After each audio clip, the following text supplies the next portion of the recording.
this email absolutely destroyed me. I felt humiliated and I felt embarrassed. And I felt like I wanted to become as small as I possibly could be. I just wanted to have people there, right? So I made the mistake of inviting the wrong people. We don't click, we just see the world in different levels. People that don't really care about music or songs. Hello, songwriters, welcome back. I really want to talk about an experience that I had years and years ago that drilled its way into my actual soul and it caused so many problems. It's only been the last few years that I really unpacked it. As a songwriter, you're putting yourself out there on the line a lot. You can feel like you're at the mercy of other people's thoughts and opinions. And I think that's ultimately what holds so many people back from even starting. Just really, really scared of what someone else might think, worried about just their colleagues even knowing that they were a songwriter, never mind hearing the songs. And so I really want to talk about this today. I kind of came to this experience the back to front, the wrong way around, where I didn't give a shit. When I first started writing songs and gigging and performing, I was this cocky, young teenager, and I was really rebelling. It was my way of rebelling against what it was that was going on in my life at the time. And so I quickly had this beautiful group of other songwriters around me and other musicians who were quite similar. I'd say I come from quite a rebellious city. I come from Glasgow in Scotland. And I think we've got quite a lot of attitude. And it can work against you, but it really worked for me for a long time. So this experience that I had, I was in my very early 20s and I had just moved down to London. And I was doing the thing that every musician does when they first move to London. I was playing at every venue I could get my foot in. And I was playing in a venue called the Troubadour, which is a really famous venue. And it's very small though. You play down under, it's in the basement and it's really small, but it's intimate and it's perfect for those gigs where maybe it's a showcase gig and you don't know how many people you can get into the venue, as in you don't know how many people you can bring. Because of its size and its reputation, it generally works. And I really, really enjoyed playing there. So I had played there a couple of times and this was in my calendar to go and play again. I made the mistake of inviting people that I just wanted to have people there, right? So I made the mistake of inviting the wrong people. Now, what do I mean by the wrong people? I mean people that don't really care about music or songs. It's interesting that we are sometimes really cut up about our family or our friends not really supporting our music. And then when you look at the lives of your family and friends, when you look at the music they listen to or don't listen to, when you say, okay, well, maybe they're not that interested in culture and art in the first instance, or maybe they are, but a very, different space and a different type. So I invited people who were part of an extended network of minds through a family member, people who all worked in finance, and I'm not dissing anyone who works in finance, but these were people that had a very different lifestyle to what I had at the time as a full-time musician. And I was very young. They were very young too, in all fairness, maybe like 5 years older than me, but still. And so I played my show. And at the time, my songs were about feminism, romantic rejection. Songs were about anger, the female rage. I had a lot of that in my music before I even knew that's what I had in my music. And my set is not a PG family friendly set. There were swear words in my songs. And the banter on stage too, it's not PG. Everyone in the room was an adult and it was way after 9 p.m. and everyone's drinking alcohol as well. So if you're going to go into a setting like that, that's the setting we were in. And so I play my set and I am very, very much, particularly this night, I am really myself. I am smashing it. Like I am giving my all. I am on fire. I am almost having this out of body experience. And those of you who perform live and play your songs live, you might know this feeling. You have those shows and those gigs where you are not fully logically in control. There's something that has taken over.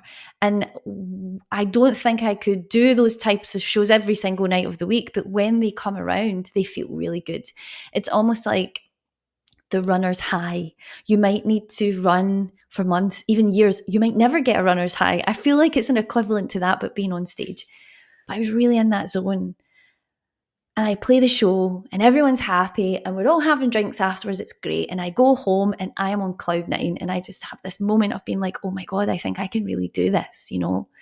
I think I can really be an artist. I think I can really show up and be honest and true and give people a great experience and connect with people on the things that are important to me. I care about the things that hurt me and the things generally that seem to hurt others. That at that time in my life, now my songs do revolve around love and happiness and humanity and looking after each other. Very different now, but back then I really wanted to put a thorn in the heart of my listener so they could feel my pain and feel what I was feeling.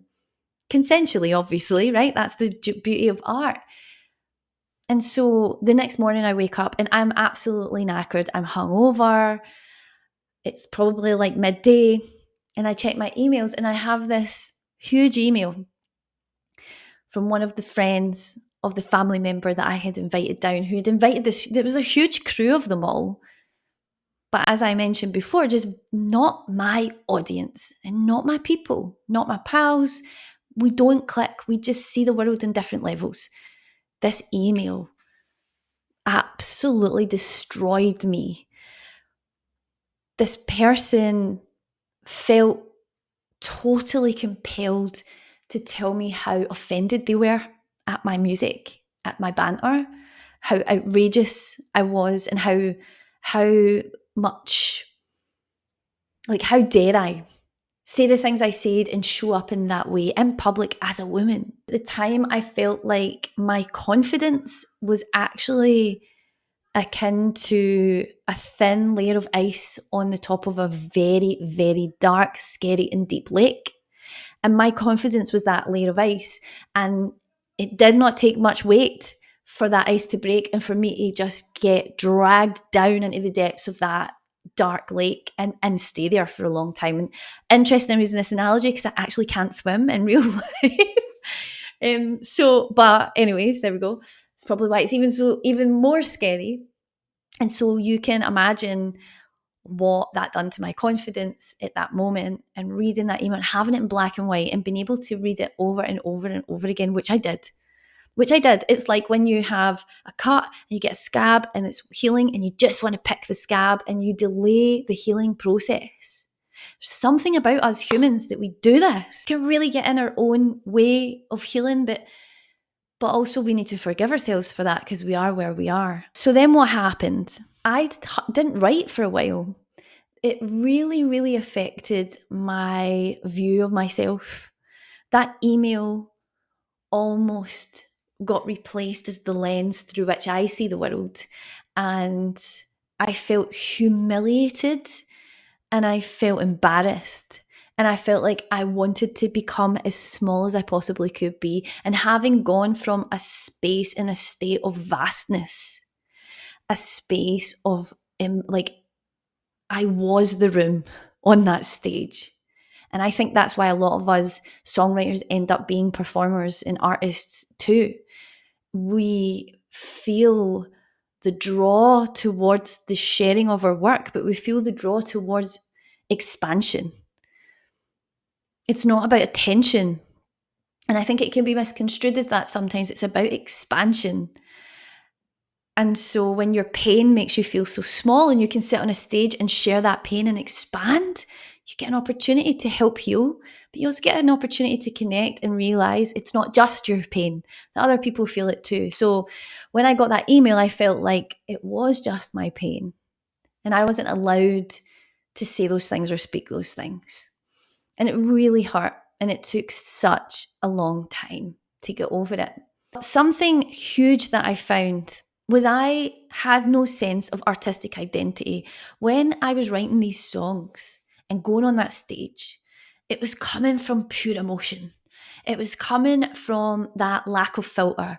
There's no stopping the sharing of it. But unfortunately, sometimes that meant that I lacked the ability to understand what I was even trying to say, to really acknowledge myself as an artist. It was all about the song, it was all about the work, it was all about the expression and the feeling, and less about, well, what do I want? What does Rosie want? Does she want to feel like this? Does she want to share these songs in this way? That didn't even occur that I had that opportunity to ask myself those questions. And for anyone who would call themselves a people pleaser or knows what that means or can kind of feel that inside themselves, you might feel this if you say yes to something and you go and do the thing you've said yes to, and it's after you've done it, you think, I don't even really know if I wanted to do that. Like, we don't always have the ability in the moment to fully understand these feelings and emotions. Years of developing as an artist, I started to grow that ability with my music to say, well, in this space, I'm the curator, I'm the director, and I can choose which parts of my artistry to share. And I can decide why I'm sharing them so that I can stand behind them. Another way of putting this is knowing your values as an artist, knowing your values as a person. One of my values was bravery, and I didn't even know it at the time.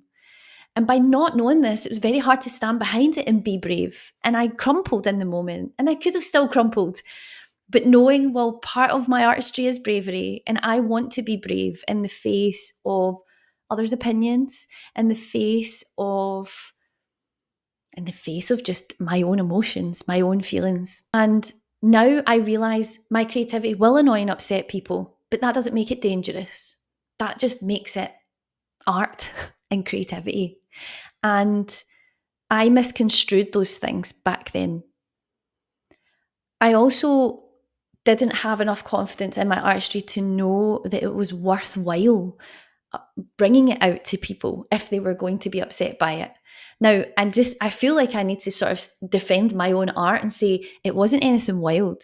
It wasn't anything that you wouldn't see maybe on, I don't know, a Netflix show or on YouTube or something. Like, it wasn't anything crazy. It wasn't anything that if there was a video of it on the internet that I would want it taken down, you know? It was just this particular person was really offended by it, mainly my language. You can imagine. There was a few C-bombs, let's put it that way. So I wanted to share that for those of you who have been at the place before where I was, which is you want to write your songs and you're actually scared of annoying people before you've even written the song. That's never going to go away. Fear, I think, is conquerable. I think the fear is transmutable. I think we can grow our levels of bravery to match the fear, and the fear in response will lessen. But the fact of your art ruffling feathers, making people annoyed, getting a 1 star, getting a bad review, someone saying they don't like it, people mocking it, I have had all of those things happen to me, all of them. Some of them even to my actual face. And so I realized that it's not my job to make art that pleases. It's not my job to make music or write songs that tick your box because it's what you want. It's my job to understand myself and my artistic direction enough to make the music and then put the music out there. And once the music is out there, I start getting feedback and responses, and I choose what I want to do with that feedback and with those responses. I could wave a magic wand and have a wish. It would be that you did just start. Because that experience that I had, even though it was really rough, I totally appreciate having that challenging experience. It made me more aware of who I am as an artist and what's important to me. And so in many ways, I'm really grateful for that email. If this is what you want, if you want to write songs, if you've got that calling, that craving, and that's what you want to do, well, you're going to feel a lot. You're going to feel it all. The next time you show up to write a song, that you really try as hard as you can to find you inside all of the rubbish that usually swirls around our heads, and what will they think about this, and I'm not good enough to do that, and I'm too this and I'm not that. If we can find ourselves in the middle of that, that's true authentic songwriting. And that is, in my opinion, what makes us us, brings us happiness, brings us joy, fulfillment, wisdom. There's a wisdom in it. If I catered to everyone in that room and just played Ed Sheeran covers, which to be honest is probably what actually they were expecting, then I would be dishonouring myself and I would have no wisdom. I would have gained nothing from that. So just keep that in mind next time you sit down to write a song. The majority of the time it's brilliant, by the way. This isn't doom and gloom. This is one experience. I'm so passionate about this part of songwriting, the individuality, the finding your values, the knowing your artistic identity, the uncovering your sense, your style, your you. I'm so interested in this that I actually have a whole 3-day workshop on it to help you uncover these things. By the end of it, you'll feel like you've got a sense of identity, that maybe you could move forward with a bit more confidence, that you can really dive deep in there and see that you're not alone, and see that it's absolutely fine to do that it's safe to do so, and that I will be encouraging you the whole time to do so. It's a huge part of authentic songwriting. It's a community, it's a group. We're going to do this together, and you get to stay in touch even after the workshop is over. So I'm sending you loads of love wherever you are. I hope you're writing songs. I hope that you're peaceful and happy. And I hope that you remain open to the idea of showing up as you are, where you are, and how you are. You do not need to change yourself in order to do this. In fact, it works better if you can be you. And I promise you, it gets really, really exciting when you get to that place. So send you loads of love. Thank you so much for being here. And hopefully I'll see you inside the workshop. If not, I'll see you around the internet. Take care.